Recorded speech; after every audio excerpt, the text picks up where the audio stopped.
কই তুমি? বলো। কিছু কি কিনলা ঈদে? না, ইচ্ছা নাই আমার অনেক জামা আছে। আমি জানি তুমি কেন ঈদে কিছু নেবে না, কি জানো? কারণ এইবারে আমি কিছু নেব না। তো আর কি করব?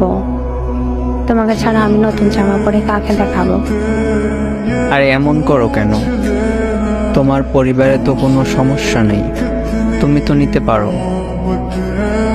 আমি সারা জীবন পরিবারের সাথে থাকবো না, তোমার সাথেই থাকতে চাই। তাই তুমি যেমন করে চলবে আমিও তোমার মতো করে চলবো। আচ্ছা বুঝলাম, বলো কি কালার পাঞ্জাবি নেব? সত্যি পাঞ্জাবি নিচ্ছ? আমার থেকে তোমার চয়েস ভালো, তুমি কেনার পর আমাকে বলিও। আচ্ছা ঠিক আছে।